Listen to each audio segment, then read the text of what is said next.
तो जब भी हम जीएसटी नंबर लेते हैं तो हमें 6 बातों का बहुत ज़्यादा ध्यान रखना पड़ता है। क्या आपने भी जीएसटी नंबर ले लिया है? आपने भी नया काम स्टार्ट किया है? आपने कोई शॉप खोली है या फिर कोई बिज़नेस कर रहे हैं या फिर मैन्युफैक्चरिंग कर रहे हैं? आपने जीएसटी नंबर ले रखा है तो ये वीडियो आप ही के लिए है। तो जीएसटी नंबर लेने के बाद 6 बातों का बहुत ज़्यादा ध्यान रखें। कौन सी हैं वो 6 बातें? तो आज की इस वीडियो में हम इसी टॉपिक पर बात करने वाले हैं। देखिए, काम आप कोई भी कर रहे हो, जीएसटी नंबर तो आपको लेना ही पड़ता है। चाहे आपका गारमेंट मैन्युफैक्चरिंग का काम हो या फिर आपकी कपड़े की शॉप हो, शोरूम हो या फिर और भी कोई भी काम हो, जीएसटी नंबर सब में लेना अनिवार्य है।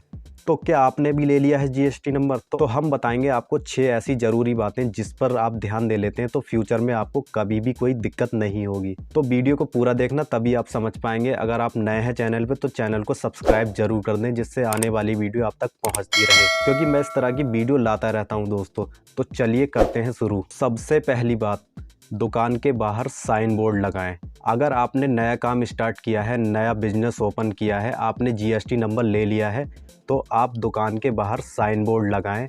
उस पर अपना जीएसटी नंबर लिखें, एड्रेस लिखें, फ़ोन नंबर लिखें और फर्म का नाम लिखें। अगर आपकी दुकान किसी मल्टी स्टोरी बिल्डिंग में है तो आप जिस भी फ्लैट में हैं उस फ्लैट में अपना साइन बोर्ड ज़रूर लगाएं।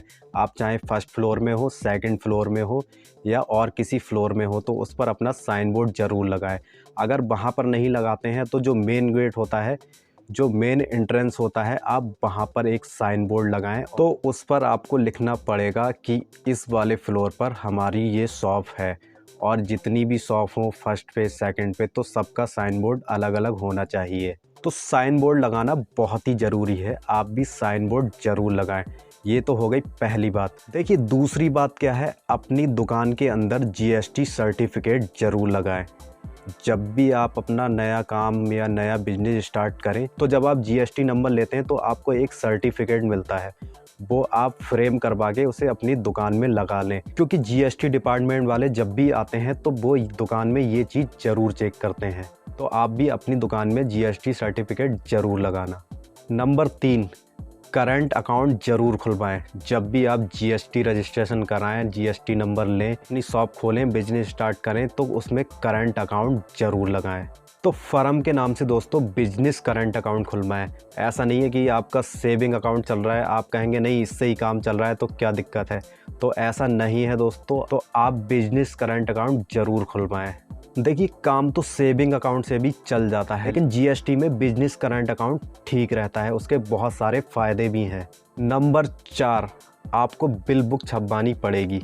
अगर आप कंप्यूटर द्वारा बिल बनाते हैं तो आपको बिल बुक छपवाने की कोई ज़रूरत नहीं है। अगर आप मैनुअली काम करते हैं, हाथ से बिल बनाते हैं, तो आपको बिल बुक छपवानी पड़ेगी और उसके साथ एक स्टाम्प भी आपको बनवानी पड़ेगी। अगर छोटा बिजनेस है तो एकदम तो लैपटॉप या कंप्यूटर ले नहीं पाएंगे, तो इसके लिए सबसे बेहतर तरीका यही होता है कि आप बिल बुक छपवाएं और एक स्टाम्प बनवा लें।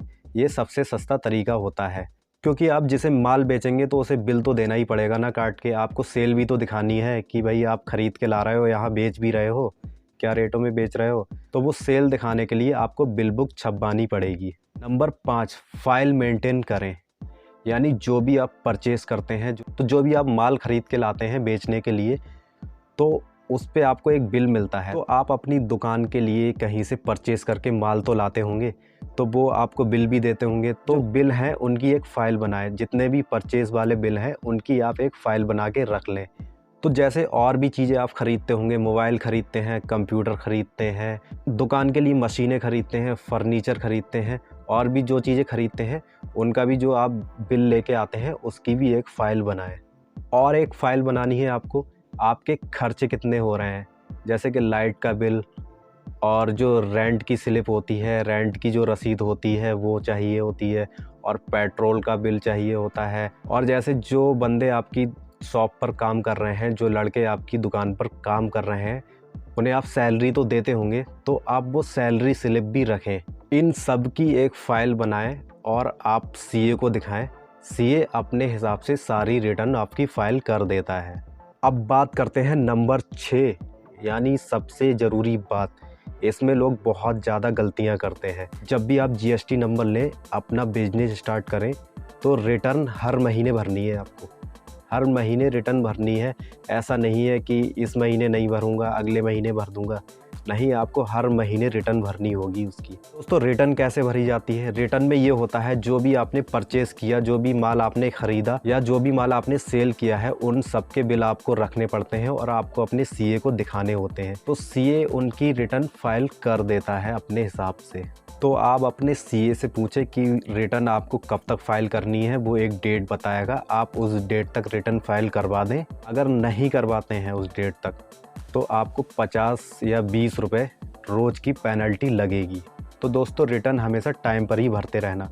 उम्मीद करता हूँ दोस्तों वीडियो समझ में आया होगा। अगर आपका कोई सवाल है तो कमेंट बॉक्स में हमें ज़रूर बताएं।